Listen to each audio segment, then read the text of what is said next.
وہ 1886 میں اس کا قیام عمل میں آیا اور اس کا مقصد مسلمانوں کو انگریزی تعلیم سے آراستہ کرنا تھا اور اس کے اجلاس ہر سال منعقد ہوتے تھے۔ نیکسٹ ہم دیکھیں گے چودھری رحمت علی اور دو قومی نظریہ۔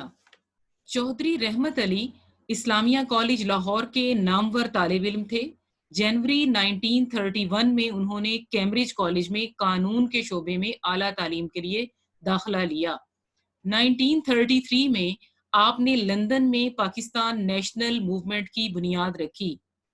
28 جنوری 1933 کو انہوں نے اب یا پھر کبھی نہیں، ناؤ اور نیور کے عنوان سے 4 صفحات پر مشتمل مشہور کتابچہ جاری کیا۔ کتابچہ مینز بکلیٹ، جو تحریک پاکستان کے لیے مضبوط دیوار ثابت ہوا اور برصغیر کے مسلمانوں کے ساتھ ساتھ دیگر قومیں بھی لفظ پاکستان سے آشنا ہوئیں۔ چودھری رحمت علی نے دو قومی نظریے کی وضاحت کرتے ہوئے فرمایا، برصغیر میں کئی اقوام آباد ہیں، ان میں دو بڑی قومیں ہندو اور مسلمان ہیں جو صدیوں ایک دوسرے کے ساتھ رہنے کے باوجود آپس میں گھل مل نہیں سکیں۔ ان کے بنیادی اصول اور رہن سہن کے طریقے ایک دوسرے سے اس قدر مختلف ہیں کہ سینکڑوں برس کی ہمسائیگی اور ایک حکومت کے زیر سایہ رہنے کے باوجود ان میں مشترکہ قومیت کا تصور پیدا نہ ہو سکا، یعنی سنگل نیشن کا تصور ان میں پیدا ہی نہیں ہوا، اس لیے انہوں نے مسلمانوں کو ایک علیحدہ قوم کہا۔ یہ آپ کا لانگ کوسچن نمبر 6 اینڈ ہوا۔ اب ہم چل رہے ہیں اپنے نیکسٹ ٹاپک کی طرف، جو ہے ہندوستان میں مسلمانوں کی معاشی محرومی۔ اس کو ہم پوائنٹس میں ڈسکس کر لیں گے کہ 1857 کی جنگ آزادی کی ناکامی کے بعد انگریزوں نے مسلمانوں کے ساتھ کیا سلوک کیا۔ چلتے ہیں اپنے فرسٹ پوائنٹ کی طرف، ایسٹ انڈیا کمپنی کا قیام۔ انگریزوں نے ایسٹ انڈیا کمپنی 1600 میں قائم کی۔ کمپنی ہندوستان میں ایسی معاشی پالیسیاں بناتی تھی جس کا زیادہ سے زیادہ مالی فائدہ خود انگریزوں کو ہوتا تھا۔ نیکسٹ پوائنٹ ہے ہمارا انگریز صنعت و تجارت کا تحفظ۔ انگریزوں نے اپنی صنعت و تجارت کے تحفظ کے لیے ہندوستان کے عوام پر بھاری ٹیکس لگائے، جس سے مسلمان بھی متاثر ہوئے۔ نیکسٹ ہمارا پوائنٹ ہے ملازمتوں سے محرومی۔ انگریزوں نے مسلمانوں کو ان تمام عہدوں سے ہٹا دیا جو ان کے آباء و اجداد کے دور سے ان کے پاس چلے آ رہے تھے۔ مسلمانوں کو نئے عہدوں سے بھی محروم رکھا گیا، اس طرح مسلمان معاشی طور پر بدحالی کا شکار ہو گئے۔ نیکسٹ ہمارا پوائنٹ ہے ہندوؤں کا اعلیٰ عہدوں تک پہنچنا۔ انگریزوں نے ہندوؤں کو معمولی عہدوں سے ترقی دے کر اعلیٰ عہدوں تک پہنچا دیا۔ زمینوں سے بے دخلی۔ انگریزوں نے مسلمانوں کی زمینیں چھین کر دوسری اقوام کو دے دیں۔ نیکسٹ پوائنٹ ہے ہمارا سرکاری ملازمت کا حصول مشکل۔ مسلمانوں کو سرکاری ملازمتوں سے نکال دیا اور ان پر آئندہ کے لیے سرکاری ملازمت کا حصول مشکل بنا دیا گیا۔ ایون کہ اگر نیوز پیپر میں کوئی ایڈ آتا تھا کسی جاب کے حوالے سے تو ساتھ میں یہ مینشن ہوتا تھا کہ مسلمان اس جاب کے لیے اپلیکیشن دینے کے اہل نہیں۔ نیکسٹ ہمارا پوائنٹ ہے بنگال میں امن و امان کا مسئلہ۔ انگریزوں کے دور میں بنگال میں امن و امان کی خرابی کے باعث مناسب زراعت نہ ہونے کی وجہ سے اجناس کی قلت ہو گئی۔ ان علاقوں میں موجود تمام زرعی اور صنعتی ذرائع ناپید ہو گئے، یعنی ایگریکلچرل اور انڈسٹریل سورسز جو تھے وہ کرائسس کا شکار ہو گئے۔ نیکسٹ پوائنٹ ہے ہمارا بنگال کا تجارتی نقصان۔ بنگال میں ریشم اور سود کے کاریگر اور تاجر دوسرے شہروں کی طرف چلے گئے۔ تجارتی مال کی نقل و حمل پر جگہ جگہ ٹیکس دینے سے مال کی قیمت بہت زیادہ بڑھ گئی، جو خریداروں کی قوت خرید سے کہیں زیادہ تھی۔ اس سے تجارت بہت متاثر ہوئی۔ اس طرح دوسری اقوام کے ساتھ ساتھ مسلمانوں کو بھی بہت زیادہ نقصان اٹھانا پڑا۔ لاسٹ ہمارا پوائنٹ ہے زراعت کا نقصان۔ ایسٹ انڈیا کمپنی کے نئے ٹیکسوں کے باعث کسانوں پر محصول کی شرح بڑھ گئی۔ اس طرح سے انگریزوں کے ہاتھوں مقامی زراعت کو سخت نقصان پہنچا۔ نیکسٹ ہمارا ٹاپک ہے علامہ اقبال اور قائد اعظم کے ارشادات کی روشنی میں نظریہ پاکستان کی وضاحت۔ اس میں پہلے ہم نظریہ پاکستان اور علامہ اقبال کو ڈسکس کریں گے۔ یہ آپ کا لانگ کوسچن نمبر 3 ہے۔ علامہ اقبال اور دو قومی نظریہ۔ علامہ محمد اقبال برِ صغیر کے ان مسلم رہنماؤں میں سے ایک ہیں جنہوں نے مسلمانوں کو الگ ریاست کا تصور دیا، اپنی شاعری کے ذریعے ان کو بیدار کیا۔ پہل آپ بھی ہندو مسلم اتحاد کے حامیوں میں سے تھے، لیکن ہندوؤں کی تنگ نظری نے جلد ہی علامہ اقبال کو اس بات پر سوچنے پر مجبور کر دیا کہ وہ الگ وطن کا مطالبہ کریں۔ آپ نے خطبہ الہ آباد دیا 1930 میں جو دیا، اس کے ذریعے مسلمانوں کے لیے ایک الگ ریاست کا مطالبہ کیا تاکہ مسلمان اس میں رہ کر اپنے مذہب اور ثقافت کے مطابق زندگی گزار سکیں۔ آپ نے فرمایا، خطبہ الہ آباد کے موقع پر آپ نے فرمایا، مجھے ایسا نظر آتا ہے کہ اور نہیں تو شمال مغربی ہندوستان کے مسلمانوں کو بالآخر ایک اسلامی ریاست قائم کرنا پڑے گی۔ اگر ہم چاہتے ہیں کہ اس ملک میں اسلام بحیثیت تمدنی قوت زندہ رہے تو اس کے لیے ضروری ہے کہ وہ ایک مخصوص علاقے میں اپنی مرکزیت قائم کریں۔ یعنی اگر سویلائزیشن کے طور پہ اسلام کو ہم زندہ رکھنا چاہتے ہیں تو ایک اسپیسیفک ایریا میں ان کی حکومت کا ہونا بہت ضروری ہے۔ میں صرف ہندوستان میں اسلام کی فلاح و بہبود کے خیال سے ایک منظم اسلامی ریاست کے قیام کا مطالبہ کر رہا ہوں، کہ میں صرف اسلام کی ویلفیئر کے لیے ایک ڈسپلنڈ مسلم اسٹیٹ کے قیام کا مطالبہ کر رہا ہوں۔ بر صغیر میں چونکہ دو الگ الگ قومیں آباد تھیں، اس لیے علامہ محمد اقبال مسلمانوں کو ایک بڑی اور الگ قوم کی حیثیت سے اجاگر کرنا چاہتے تھے۔ وہ سمجھتے تھے کہ سیاسی، سماجی اور معاشی تحفظ کے لیے ضروری ہے کہ ان کے لیے الگ ریاست ہو۔ تو یہ تھا ہمارا question number 3 long. Next question کی طرف چلتے ہیں، جو کہ ہے نظریہ پاکستان اور قائد اعظم۔ یہ آپ کا لانگ کوسچن نمبر 4 بھی ہے، تو اس کو ہم ڈسکس کرتے ہیں۔ تاریخ میں کچھ ایسی شخصیات ملتی ہیں جنہوں نے اقوام کی تقدیر کو ہی بدل کر رکھ دیا۔ قائد اعظم محمد علی جناح بر صغیر کی انہی شخصیات میں سے ایک ہیں جنہوں نے بر صغیر کے مسلمانوں کی تقدیر کو بدل کر رکھ دیا۔ قائد اعظم محمد علی جناح دو قومی نظریے کے زبردست حامی تھے اور ہر لحاظ سے مسلمانوں کو ایک الگ قوم کا درجہ دیتے تھے۔ آپ نے اس سلسلے میں فرمایا، قومیت کی جو بھی تعریف کی جائے، مسلمان اس تعریف کی روح سے ایک الگ قوم ہیں اور وہ اس بات کا حق رکھتے ہیں کہ اپنی الگ مملکت قائم کریں۔ مسلمانوں کی یہ خواہش ہے کہ وہ اپنی روحانی، اخلاقی، تمدنی، اقتصادی، معاشرتی اور سیاسی زندگی کی مکمل نشو و نما کریں، یعنی اسپرچولی، اکنومیکلی، سوشلی، پولیٹیکلی اپنے آپ کو سیکیور کرنے کے لیے وہ جو ایفرٹ کریں، اس مقصد کے لیے وہ جو طریقہ اپنانا چاہیں وہ اپنائیں۔ اس کے بعد قائد اعظم کی قرارداد لاہور آ جاتی ہے۔ قرارداد لاہور 23 مارچ 1940 کو پیش ہوئی، جس میں آپ نے خطبہ صدارت دیتے ہوئے فرمایا، ہندو اور مسلمان دو علیحدہ مذاہب سے تعلق رکھتے ہیں جو بالکل مختلف عقائد پر قائم ہیں اور مختلف نظریات کی عکاسی کرتے ہیں، یعنی ڈیفرنٹ آئیڈیالوجیز کو شو کرتے ہیں۔ دونوں اقوام کے ہیروز، رزمیہ کہانیاں اور واقعات ایک دوسرے سے مختلف ہیں۔ رزمیہ کہانیاں related to war, related to battle, یعنی اگر ہم مسلمان فاتحین کی سٹوریز اپنے بچوں کو سناتے ہیں کہ صلاح الدین ایوبی اتنے بہادر تھے، محمود غزنوی، ٹیپو سلطان، تو ظاہری سی بات ہے کہ ہندوز اپنے بچوں کو ہمارے ہیروز کی سٹوریز نہیں سناتے۔ تو ہماری رزمیہ کہانیاں مختلف ہیں، ہمارے ہیروز مختلف ہیں، لہٰذا دونوں قوموں کو ایک لڑی میں پیرونے کا مقصد بر صغیر کی تباہی ہے، کیونکہ یہ برابری کی سطح پر نہیں بلکہ اقلیت اور اکثریت کے روپ میں موجود ہیں۔ برطانوی حکومت کے لیے بہتر ہوگا کہ ان دونوں قوموں کے مفادات کو مد نظر رکھتے ہوئے بر صغیر کی تقسیم کا اعلان کرے، جو تاریخی اور مذہبی لحاظ سے ایک صحیح قدم ہوگا۔ اس کے بعد احمد آباد میں قائد اعظم کا خطاب تھا۔ 29 دسمبر 1940 کو احمد آباد میں خطاب کرتے ہوئے قائد اعظم نے فرمایا، پاکستان صدیوں سے موجود رہا ہے، شمال مغرب مسلمانوں کا وطن رہا ہے، ان علاقوں میں مسلمانوں کی آزاد ریاستیں قائم ہونی چاہیے تاکہ وہ اسلامی شریعت کے مطابق اپنی زندگی بسر کر سکیں۔ قیام پاکستان کے بعد قائد اعظم نے یوں خطاب کیا، ہمیں پنجابی، سندھی، بلوچی اور پٹھان کے جھگڑوں سے بالاتر ہو کر سوچنا چاہیے۔ ہم صرف اور صرف پاکستانی ہیں، اب ہمارا فرض ہے کہ پاکستانی بن کر زندگی گزاریں۔ اس کے علاوہ آپ نے اقلیتوں کو مکمل تحفظ دینے اور برابری کے حقوق دینے کا اعلان کیا، یہی اسلام کی بنیادی تعلیم ہے۔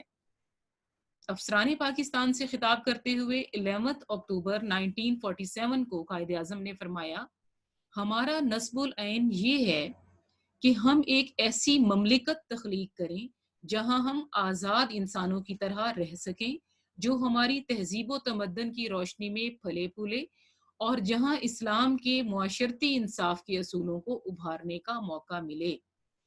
نصب العین کہتے ہیں آئیڈیل گول کو، کہ ہمارا آئیڈیل گول یہ ہے کہ ہم ایسی مملکت قائم کریں۔ 1 جولائی 1948 کو قائد اعظم نے اسٹیٹ بینک آف پاکستان سے خطاب کرتے ہوئے فرمایا، اسٹیٹ بینک آف پاکستان کا افتتاح کرتے ہوئے فرمایا، مغرب کا معاشی نظام انسانیت کے لیے ناقابل حل مسائل پیدا کر رہا ہے اور یہ لوگوں کے درمیان انصاف قائم کرنے میں ناکام رہا ہے۔ ہمیں دنیا کے سامنے ایک ایسا معاشی نظام پیش کرنا چاہیے جو اسلام کے صحیح تصور مساوات اور سماجی انصاف کے اصولوں پر مبنی ہو۔ تو یہ ہمارا کوسچن نمبر 4 لانگ ختم ہوا، تو ہم نے چیپٹر بھی کمپلیٹ کر لیا۔ اب ہم آتے ہیں ایکسرسائز کی طرف۔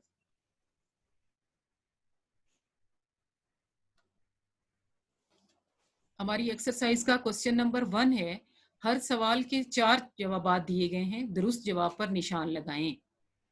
اس کی جو پہلی سٹیٹمنٹ ہے وہ ہے کانگریسی وزارتوں کا دور رہا، تو یہ دور رہا 1937 to 39۔ نیکسٹ پوائنٹ ہے قرارداد لاہور 1940 میں خطبہ صدارت دیا قائد اعظم محمد علی جناح نے۔ ایم اے اسکول اور کالج قائم کیا سر سید احمد خان نے۔ 1867 میں جب بنارس میں ہندوؤں کی مسلم دشمنی کھل کر سامنے آ گئی، جس پر سر سید احمد خان نے واضح اعلان کیا، کیا اعلان کیا؟ کہ مسلمان اور ہندو الگ الگ قومیں ہیں۔ نیکسٹ پوائنٹ ہے ہمارا نظریہ پاکستان کی بنیاد ہے اسلامی نظریہ حیات۔ 1930 میں مسلمانوں کو الگ ریاست کا تصور دینے والی شخصیت علامہ محمد اقبال۔ قیام پاکستان کا مطالبہ کرتے وقت مسلمانوں کی سوچ تھی کہ وہ اپنے مذہب اور عقائد کے مطابق زندگی بسر کر سکیں۔ یہ تھے ہمارے ایم سی کیوز۔ ایکسرسائز کا نیکسٹ کوسچن ہے خالی جگہ پر کریں۔ فرسٹ ہے نظریہ لوگوں کی سوچ کی عکاسی کرتا ہے۔ نمبر 2، انگریزوں نے ہندوستان کے عوام پر بھاری ٹیکس لگائے۔ نمبر 3، علامہ اقبال بر صغیر کی ان مسلم رہنماؤں میں سے ایک ہیں جنہوں نے مسلمانوں کو الگ ریاست کا تصور دیا۔ نیکسٹ ہے قائد اعظم محمد علی جناح نے بر صغیر کے مسلمانوں کی تقدیر بدل کر رکھ دی۔ لاسٹ ہے چودھری رحمت علی نے 1933 میں پاکستان نیشنل موومنٹ کی بنیاد رکھی۔ نیکسٹ ہے ہمارا کوسچن نمبر 3 کالم میچنگ۔ تو اس میں ایک کالم جیم دیا گیا ہے جس میں آپ نے کریکٹ آنسر کو رائٹ کرنا ہے۔ فرسٹ ہمارا کوسچن ہے 1206 میں قطب الدین ایبک نے سلطنت دہلی کی بنیاد رکھی۔ اس کا رائٹ آنسر ہے 1206 میں قطب الدین ایبک نے سلطنت دہلی کی بنیاد رکھی۔ نمبر 2، غزنوی دور حکومت 1003 سے 1206 تک محیط ہے۔ نمبر 3، اردو ہندی تنازع 1867 میں بنارس شہر میں شروع ہوا۔ نیکسٹ ہے چودھری رحمت علی نے جنوری 1933 میں ایک کتابچہ نو اور نیور شائع کیا۔ لاسٹ اس کا یہ جو پوائنٹ ہے وہ ہے 1526 میں ظہیر الدین بابر نے مغلیہ سلطنت کی بنیاد رکھی۔ اب ہم چلتے ہیں شارٹ کوسچنز کی طرف۔ فرسٹ شارٹ کوسچن ہے ہمارا قائد اعظم نے 1 جولائی 1948 کو اسٹیٹ بینک کا افتتاح کرتے ہوئے کیا فرمایا؟ اس کا آنسر ہے 1 جولائی 1948 کو قائد اعظم نے اسٹیٹ بینک کا افتتاح کرتے ہوئے فرمایا، مغرب کا معاشی نظام انسانیت کے لیے ناقابل حل مسائل پیدا کر رہا ہے اور یہ لوگوں کے درمیان انصاف قائم کرنے میں ناکام رہا ہے۔ ہمیں دنیا کے سامنے ایک ایسا معاشی نظام پیش کرنا چاہیے جو اسلام کے صحیح تصور مساوات اور سماجی انصاف کے اصولوں پر مبنی ہو۔ یہ تھا کوسچن نمبر 1، اس کا آنسر۔ کوسچن نمبر 2 ہے ہمارا، دو قومی نظریے سے کیا مراد ہے؟ تو اس کا آنسر ہے، دو قومی نظریے سے مراد یہ ہے کہ بر صغیر پاک و ہند میں دو بڑی قومیں ہندو اور مسلمان آباد ہیں۔ یہ دونوں قومیں صدیوں تک ایک دوسرے کے ساتھ رہنے کے باوجود آپس میں گھل مل نہ سکیں۔ کوسچن نمبر 3 ہے ہمارا، نظریہ پاکستان کی تعریف کریں۔ تو اس کا آنسر ہے، نظریہ پاکستان سے مراد ایک الگ خطہ زمین کا حصول ہے جس میں مسلمانان بر صغیر قرآن و سنت کی روشنی میں اسلامی قدروں اور نظریات کو محفوظ کر سکیں اور اپنی زندگیاں اسلام کے روشن اصولوں کے تحت گزار سکیں۔ کوسچن نمبر 4 ہے ہمارا، عقیدہ رسالت کی تعریف کریں۔ اس کا آنسر ہے، عقیدہ رسالت کا مطلب تمام رسولوں پر ایمان لانا۔ دائرہ اسلام میں آنے کے لیے لازم ہے کہ رسالت کو دل و جان سے تسلیم کیا جائے اور کسی اعتبار سے بھی اس میں شک و شبہ نہ کیا جائے۔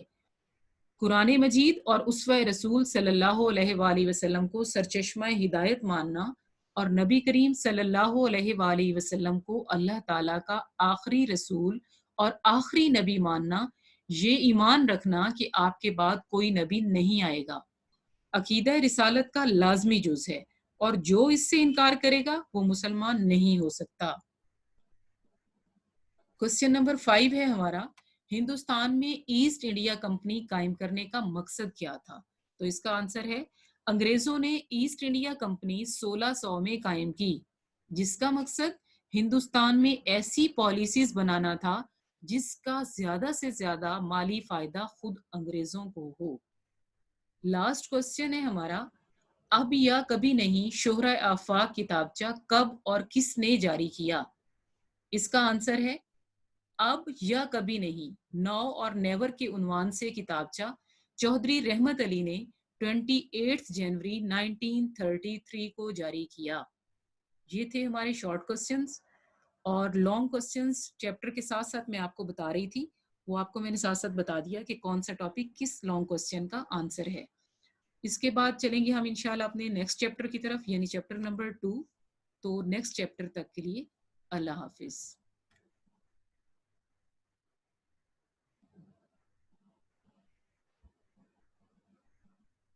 And meeting for all.